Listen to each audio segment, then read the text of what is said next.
Welcome everyone again to Reuflection. I'm your host Reufury, and today we have a returning guest, Mr. Coach Rowe.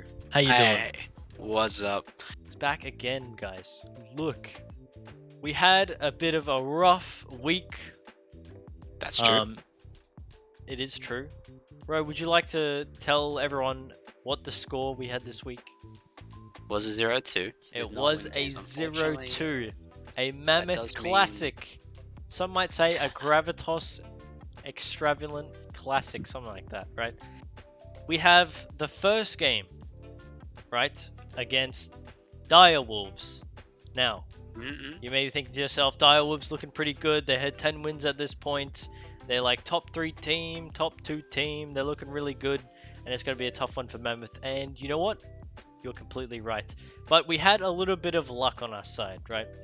We go before this game and we look at some of these, we look at people who are playing and we see Mr. Zorinus. He's missing. He is gone. Now, I'm not sure what happened, but they had to get a substitute Mr. Shardblade himself in the top lane. Zorinus being rank 1 on the server, it's big shoes to fill for Mr. Shardblade. But he did get the W. 100% win rate on LCO, I think. Something like that. I think he has filled in a game before, and I don't think he won that one, but I could be wrong. I think overall, Shardblade coming in, he did a pretty good job actually. Definitely not as strong as Zorinus in the laning phase, like in terms of the CS. He was missing out to that Shyvana in the laning phase. Top Paprise was solo killing him, getting a little bit of CS lead, but of important note, when it came to the late game teamfights, he actually had some really good moments, getting some nice NARs and stuff, so good on him overall. Hopefully maybe it increased his stonks a little bit for future, but yeah. Stonks! Yeah, Shardblade stonks went through the roof this week. Absolutely, the man himself. The man with the Harry Potter books. Like, looking at the MEC comp, right? And like, how do they win? Like, how would we win this if we were to play, like, let's say we play, above average League of Legends, right? Yeah, I mean, I think it's just as simple as Draven, right? You pick Draven into a comp, you're really expecting to get him a cash in. Dials had a really nice attack onto the Draven, really messed with our tempo, meant that we couldn't get the dragon, meant that we couldn't get a cash in. There was a really nice opportunity they found, and because of that, Siva is outscaling. Draven is supposed to be a really big key cornerstone, and the game's really hard after that one because you don't really looking to rely on soul or anything like this. Draven doesn't really care about that nearly as much as getting those huge cash-ins, those gigantic gold injections, being up 1-2 items on his opponent and then just using that to snowball the game, and unfortunately we just didn't have that.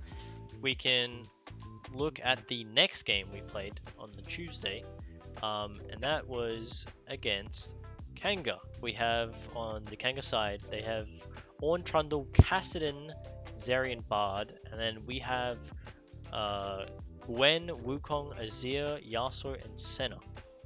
Now, what are your thoughts on the Kanga draft first? I think the Kanga draft is a little weird. It's a little all out the place, but realistically, what it's there to do is to play to their strengths. It didn't really look like they had one unit kind of idea. It kind of just seemed like, hey, look, we're versing Mammoth.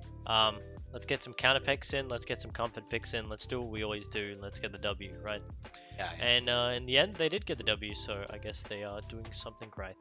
But then we look at the MEC draft, and we have the Gwen, counter the Ornn, we have the Wukong, we have the Azir, we have the Yasuo, we have the Senna. Like, what's the idea behind this draft here?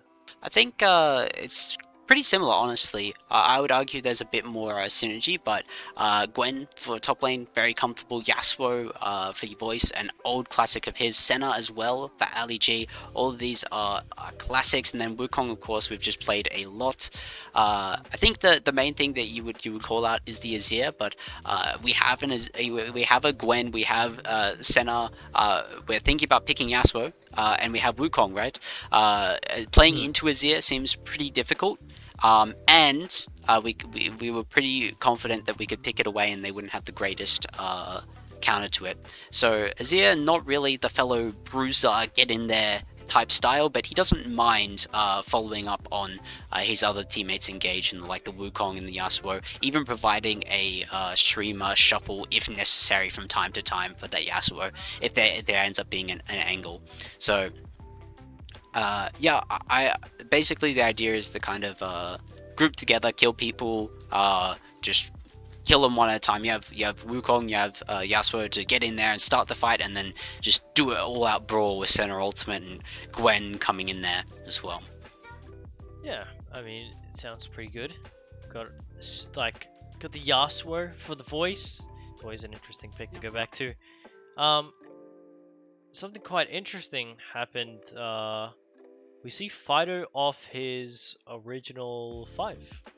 Yeah, Fido on the Kassadin. I think I forget who said it, but I think someone in Mammoth was just like, "Oh, it was really funny to see Kassadin Fido and Azir Reufury, because Fido really does like the Azir, and for those who don't know, Ruben has played a good amount of the Kassadin in the solo queue. We even had that one game in Split 1 into the Veigar that we tried, so it was pretty funny. I thought it was pretty weird that the Kassadin came in. It didn't really look like it really fitted in the composition that they picked it into, but I think they kind of won the game regardless of the Kassadin, not really because of it. It just, everything went well before he really became a factor. It seemed like definitely the Kassadin was the insurance policy, or the more of the neutralizer for the Azir, right? Yeah. So kind of stop the Azir from doing anything, or I'm here just in case things go south. Yeah. But talking about that, right? I mean, we have a pretty similar situation to the Bard incident, right? Like, what started to happen there this time? I mean, the Trundle just really wreaked havoc. So they did pick it into the Wukong, and we did put it into the jungle, so it ends up the Trundle just running into the jungle, having that early Brock Pyre, because Yasuo Senna isn't the greatest level 1 by any means, especially into Bard. Really good level 1. Same with Zeri. Both of them have very good level 1s. So lots of early priority, lots of early strength, and so they run into the jungle, and they can even threaten the Senna with Pillar really easily. And Yasuo doesn't have the greatest help other than Wind Wall. He can definitely deal with Zeri and Bard, but once Senna's been pillared off and then has to try and deal with the Trundle right in her face, can be really hard. And so Senna loses her flash and loses her life pretty early into the game, and then there's even some shenanigans with Yasuo roaming mid at level 4, and the Senna and the Yasuo just end up being really big, easy bullet targets. And it's definitely not really what we wanted, because Yasuo is a pretty big part of this whole go in and get him done comp, especially. He has a lot of important roles, like being able to actually kill the person that he's ulting is pretty important. Actually being able to assassinate whoever you start on, and getting rid of that Ornn ultimate. But something a little bit amusing, a little bit of, some might say BM, a little bit of tomfoolery, some might even say. We had Ben V first sighting in Medjai's. Yeah, the Medjai's really ambitious purchase. And it's just a classic Medjai's purpose, right? If it goes well, then huge. You're so strong, you're able to snowball really well. But if it doesn't go so right, you've sunk 1,250 gold, and it's probably lost. Because that's all of your gold, that's all your stats are just down the toilet. And fortunately for him, he played a really nice game, right? He's able to stack up the Medjai's, he's able to do a lot for his team, and they end up just snowballing on us and taking us out. Yeah, a little bit of risk there on the Medjai buy. It could either be the Giga Chad move, or it could be a little bit of a Latrolin move. But fortunately, he did not die with the Medjai's, and actually just rolls, MEC down and gets that swift victory, and looks even cooler doing it with Medjai stacks. Well, that is week 9? Yeah, week 9. Week 9 of the LCO. Now, we have some news coming in, like here from the sideline, is that Mammoth, after the Direwolves game, are officially out of playoffs. It is no longer available for MEC. A very sad moment, very sad for the boys, but nonetheless, they gave it a red hot go, and we got, in the end, 5 wins. Still another week to go, though. Yeah, we got 2 more. Maybe we can beat our record from more? last split. True. That's always the goal. Try and best yourself. Like a 7-8, 7-14. That's 33% win rate. Pretty good. We had like a 25% win rate, 5-16. So slowly improving up would be nice. Some might say slow and steady wins the race. I do think, but regardless of even if we don't win any matches, which I think we will, I think we can win both these matches, honestly. But even if we don't win any matches, the fact that we are able to get 3 wins over Peach, I feel like does actually say something.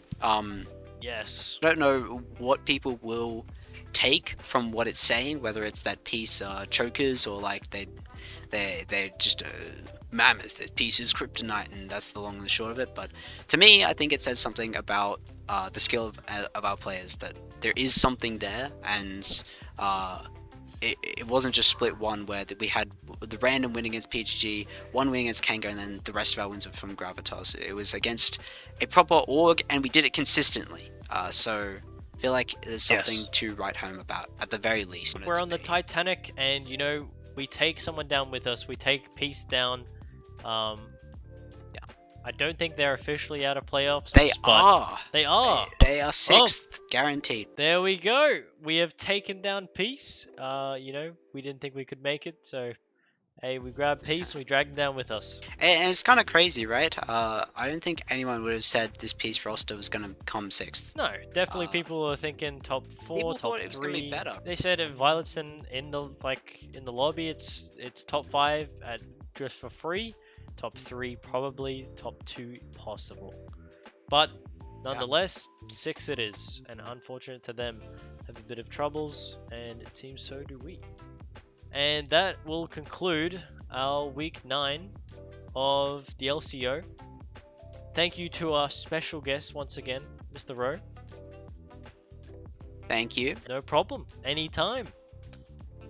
And that will be that'll be it for another week of Reuflection. I'm your host, Reufury, as always, and have a good night, have a good day, have a good evening. See you later. See ya.